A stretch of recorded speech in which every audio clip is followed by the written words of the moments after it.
kad jau aišku, jog šiose vietose žmonės gyveno seniai. Adomas Butrimas netoli Lopaičių, Viržulio Lūksto duburyje, rado prieš 9000 metų gyvenusio žynio palaikus. Susimastyti verčiančių sutapimų Lopaičiuose daug. Bene įdomiausias ir galintis būti atspirties taškų tyrinėjimams toli už Lopaičių, Žemaitijos ir net Lietuvos ribų yra tai, jog Lopaičiai glaudžiasi tiksliai Žemaitijos viduryje tarp Vadaksties, Šventosios, Nemuno ir Dubysos upių. Negana to, per Lopaičius ir už 7,5 km esančias spėjamas Vismaldų bei Vembutų šventvietės nubrėžus susikertančias linijas, ant jų apytikriai už 37,5 km yra Kražiai, Pakysys, Pakotuvėnai ir Paunšvystė.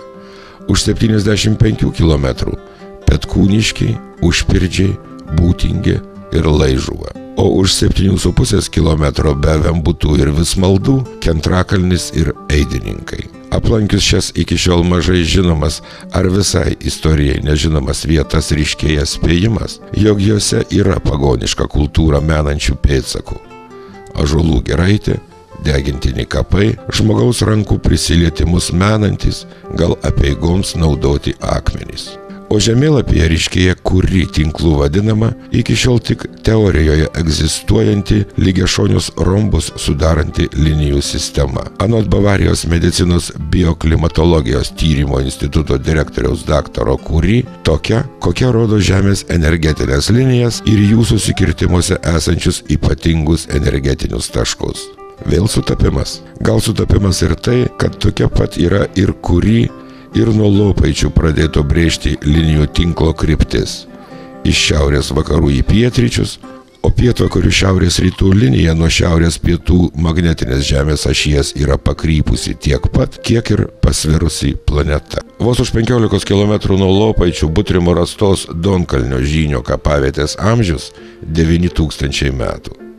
Įdomu ir tai, kad kapavietė yra dvigubai toliau nuo Lopaičių nei Vembutai, Vismaldai, Eidininkai ir Kentrakalnis. O per ją ir Lopaičius nubrėžus liniją, išspėjamas šventvietės jungiančių linijų susidarantis lygiašoniai rombai dalijasi į trikampius. Tokią Žemės energetinių linijų sistemą senovėje įsivaizdavo budistų vienuoliai. Rombus į trikampius dalyje ir kitas spėjamas šventvietės jungiančios linijos. Straipsnėje internete Anomalinių zonų teorija ir šventvietės rašoma, kad labai paplitusių įsitikinimų yra tai, jog teigiamo spinduliavimo zonose nuo senų laikų kurdavo šventvietės ir statė šventoves. Praeities pėdsakus naikinusi, dabar gamtatikiais vadinamus pagonis ant laužų deginusi krikščionybė ir laikas per 2000 metų Europoje sunaikino didžiąją gamtatikybės palikimo dalį ir šventviečių, ir pavienių protėvių paliktų ženklų, ir tradicijų, papročių. Bandymai krikštyti žemaičius prasidėjo tik 15 amžiaus pradžioje. Tačiau Kuršo, dabartinės Liepojos, gimnazijos svetimų kalbų mokytojas 19 amžiaus viduryje užrašinėjęs žemaičių legendas, padavimus, daktaras Edmundas Vekenstetas sako, kad ir tuo laiku, praėjus daugiau kaip 400 metų nuo Žemaitijos krikšto pradžios, jos kaimuose dar gyva pagonybės dvasia. Vadinasi, čia yra didesnė tikimybė išlikti nesunaikintiems gamtatikybės ženklams ir juos rasti. Tad vakarų Europoje gimusią planetos energetinių linijų teoriją, kurioje svarbi vieta skiriama pagonių šventvietėms, praktiškai patvirtinti ar paneigti bene geriausia Žemaitijoje. Tokie samprotavimai skamba lyg fantastika, tačiau atidžiau ir plačiau patyrinėjus, netikėjimą keičia susidomėjimas ir noras suvokti, kas aplink mus, mumyse.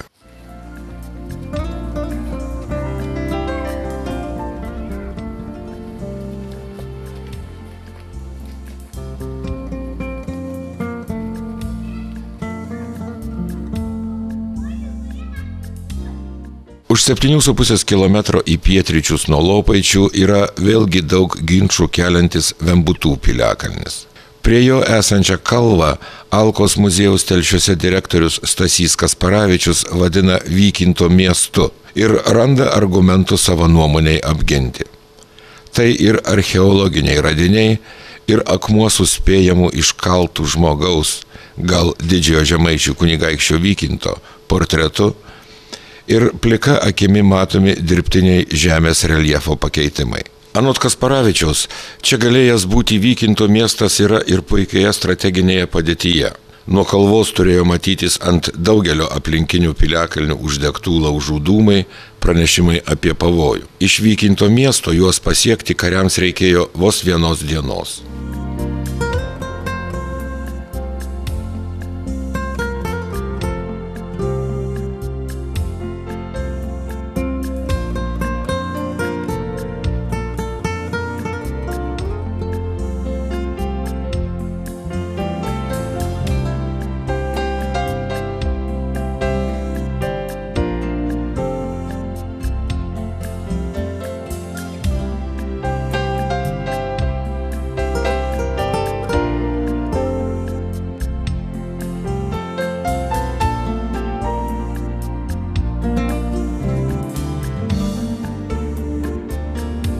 Už 7,5 km iš šiaurės rytus nuo Lopaičių yra Vismaldai, kurių akmenynas byloja apie prieš šimtmečius čia buvusią žmonių veiklą, gal net pagonių šventvietę.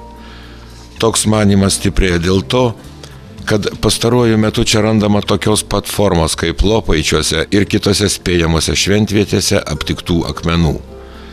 Vienas akmuo iš Vismaldų guli Alkos muziejaus kieme ir neabejotinai yra žmogaus rankomis tašytas.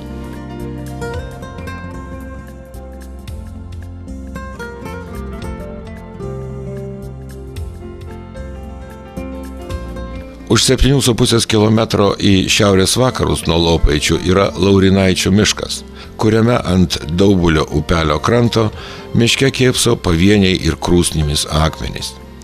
Visai šalia yra Kentrakalnis, kurį buvo pamėgusios lapės.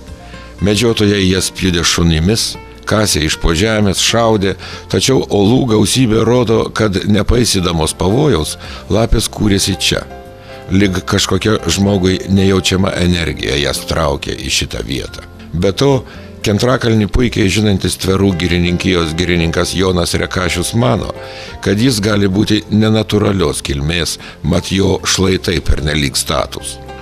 Už 7,5 km į pietvakarius nuo Lopaičių, Eidininkuose, visai šalia Laukės upelio yra labai piliakalnį ar alkakalnį primenanti kalvelė, o ant jos kapeliai, kuriems žmonės nuo senų senovės rinko vietas pagal jiems žinomus, o dabar jau tik spėjamus potyrius. Ši kalva savo šlaitais panaši į Kentrakalnį. Tad apie Lopaičius susidaro tikslus 7,5 km spindulio apskritimas. Be nuodugnių tyrinėjimų per drąsu būtų teigti, jog Lopaičiuose, Eidininkuose yra senovės žemaičių pėdsakų. Tačiau vis dėlto galima manyti, kad apie Lopaičius aiškėja linijų ir jų susikirtimų sistema. Už 37,5 km nuo Lopaičių vėlgi ant tų pačių linijų šiaurės rytuose yra Paunšvystė, pietryčiuose Kražiai, pietvakariuose Pakysys, šiaurės vakaruose Pakutuvėnai. Paunšvystė Telšių rajone vėlgi garsi akmenynų. Jame yra ir neabejotinai žmogaus rankomis apdirbtų riedulių, o gal net sudėliotų kol kas nesuprantamomis linijomis.